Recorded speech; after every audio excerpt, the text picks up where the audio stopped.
Hey guys, how's it going? Okay, so I'm in a weird situation here.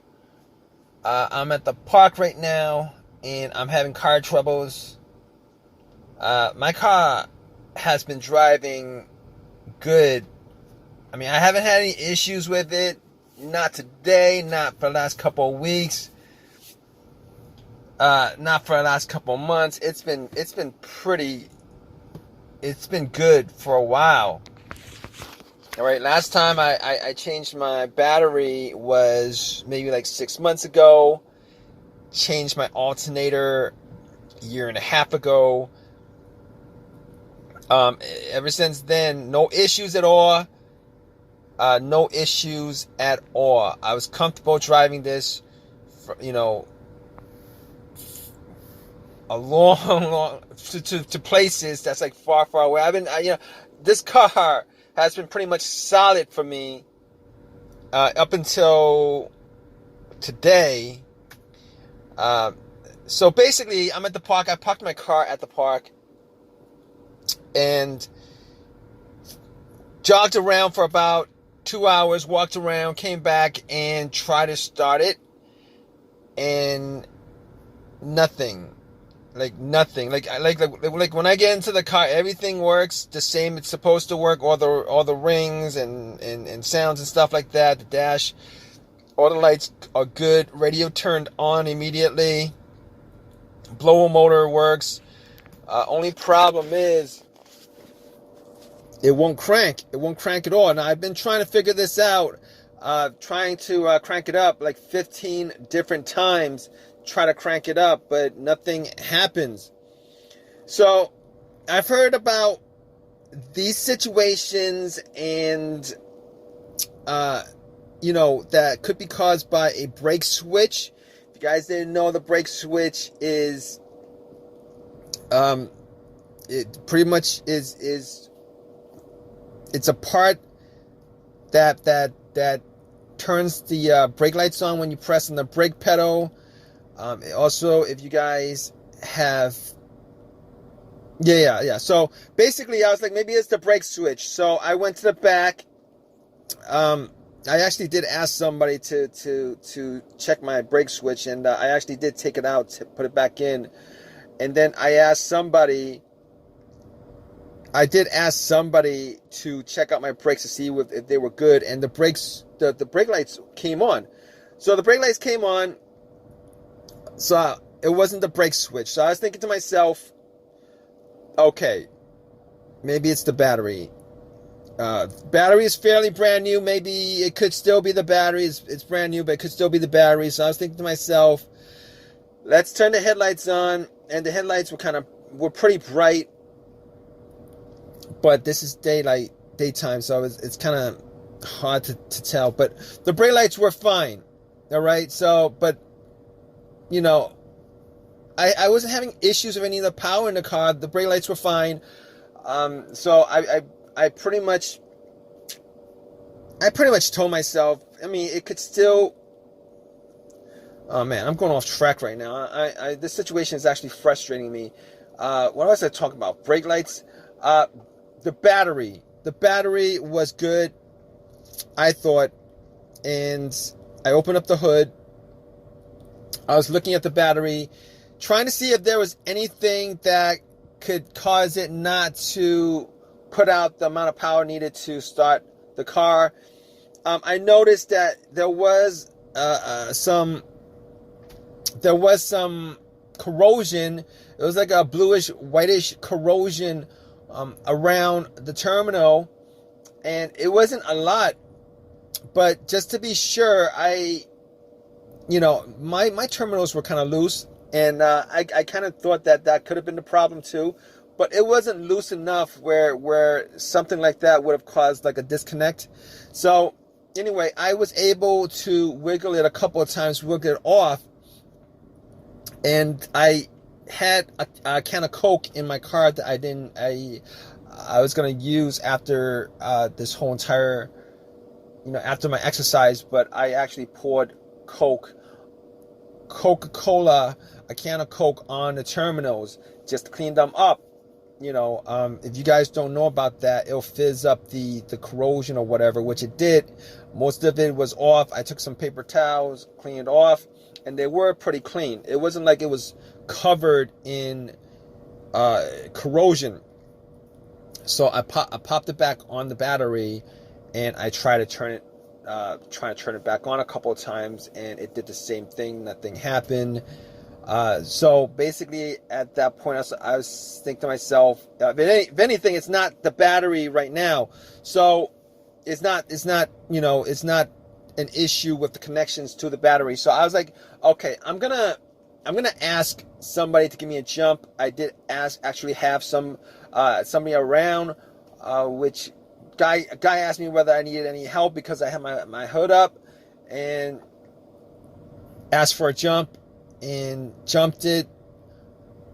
Nothing happened. Okay, so basically the first time nothing happened. So I waited about not 5 minutes. I waited a couple of minutes, for it to charge the battery, just in case the battery was pretty low, and then tried to turn it on, and nothing happened.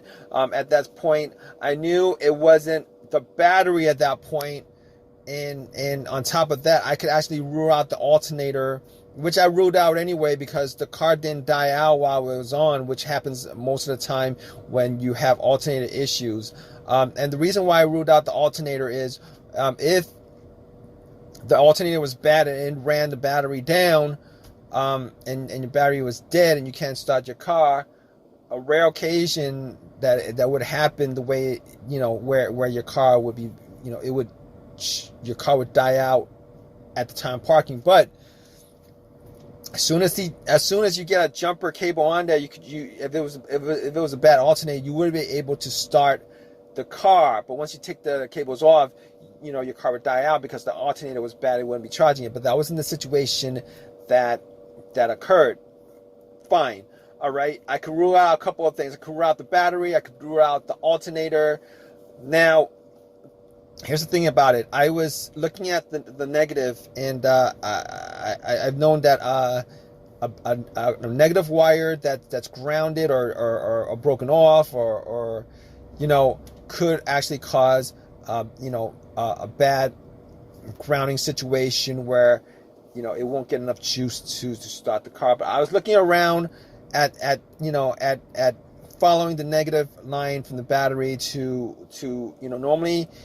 The negative line is grounded to the car, and I saw that it wasn't, there was no corrosion. It was grounded good. It wasn't cut. So I was like, okay, it's not the ground wire. It's not the ground wire. Rule that out. It's not the battery. I could rule that out. It's not the alternator. I could rule that out. So basically, I could rule all those things out at this point. Now, here's the thing about it. Every time I tried to start the car up, it would give me a click. There was like a faint click. Every time I tried to start the car up, there would be a faint click. It was like a click. So I was thinking to myself, let's check out the fuse box. So I took the cover off the fuse box. I was looking at the fuses, trying to see if there's any kind of issues with, any kind of burnt issue with any of the fuses. Now, I didn't have a fuse tester with me, so I really, it was really hard to tell which fuse is burnt and which is not, unless you actually went and took each fuse out and then looked at it. And some of these fuses are pretty small. See if there's any kind of burns in there. Now, I didn't have a fuse tester with me. I didn't do that. The fuses look fine to me. But here's the thing about it. Here's another thing that came across my mind. I thought it could have been maybe like the fuel line or the fuel pump. But I could pretty much rule the fuel pump out because just because there's no cranking. So if it was the fuel pump that was the problem, the car would at least crank up. Now, the fact that there's no cranking, I could just rule out the a fuel issue. It's either so. I was looking at the relays, see if it was the relays, and I don't think it's the relay. I ruled out the relay because I was hearing a click. Now, and that click was probably coming from the starter relay. For the most part, when you turn it on, power goes from the battery to the relay and then to the starter. So it's because I was hearing a click. Now, I didn't have somebody outside. Normally, you could actually feel the starter relay clicking when you click on it. Now, I'm not 100% sure that it wasn't the starter relay that was causing that clicking noise, but I'm pretty sure. Okay, now if I had somebody with me to just be out there and listen for it, and put a finger on the relay, normally it would, you would actually feel a certain vibration, a clicking vibration on the relay when you try to start it. But here's the thing. I didn't have somebody with me, but I did hear a click each time. So I'm going to rule out the relay. So basically we're ruling all that stuff out. I'm ruling the relay out. I'm ruling the battery, the alternator, the ground wire. If you guys are in this situation, you guys need to troubleshoot this situation. Obviously, you guys are going to just keep on ruling things out until you guys get to what the most probable issue is with your no start situation. But in this case, I could rule all that stuff out. Now, as far as the fuse is concerned, here's the thing. I didn't have a fuse tester, so I couldn't test out each and every one of these fuses. So I was thinking to myself, okay, the situations that I've had previously where there were fuse issues, I will say that there were two times where I had fuses cause my car not to start. Now, it wasn't on this car, it was on previous vehicles that I've had before. So one of those situations was, I believe it was a Honda that I had, where there was a main fuse that connected the battery cable to the fuse box. Now, Honda likes to have these main fuses. I think Nissan used to like to have these main fuses. So basically, that situation was like this, all right? There was nothing working in the car. There was no electricity going to any portion of the car, all right? The clock, the car's radio didn't work, the clock didn't work. There was no lights, there was no sounds, the alarm didn't work, power, nothing in the car worked.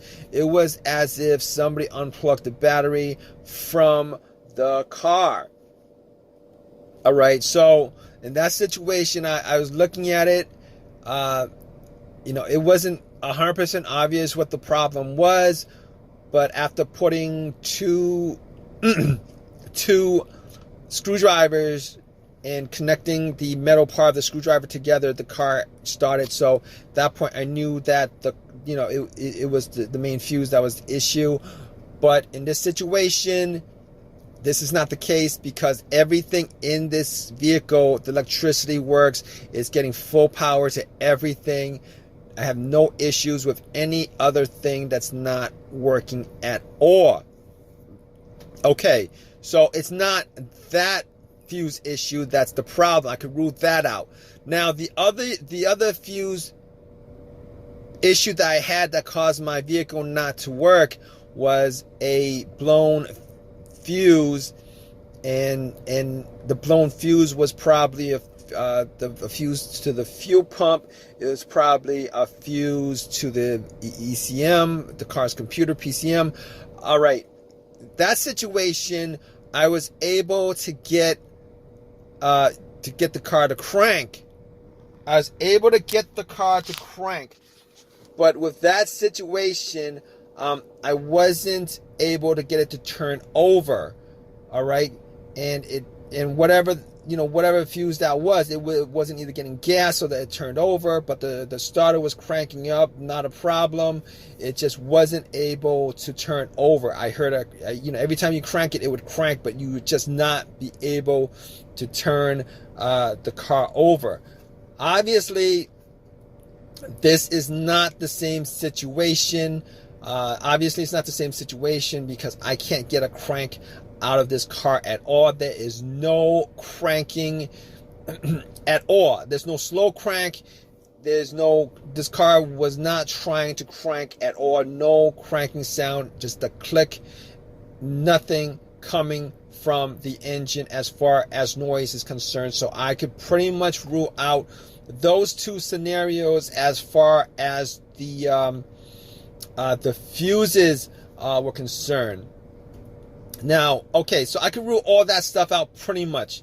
All right, not 100% on the fuses and relays because I don't have anything to test it, but I can rule all that stuff out.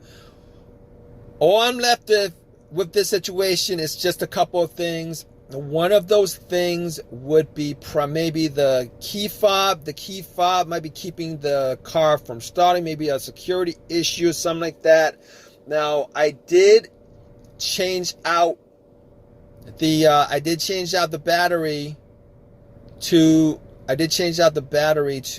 my key fob. Couple months ago, I did change out the battery because I was having a hard time getting it to unlock from a close distance. I'd have to get it really close up. But in those instances, it didn't actually cause my car not to start. So I'm ruling that out, considering the battery is no longer, it's pretty much a brand new battery on my remote. So what I'm pretty much left with in this situation is the starter.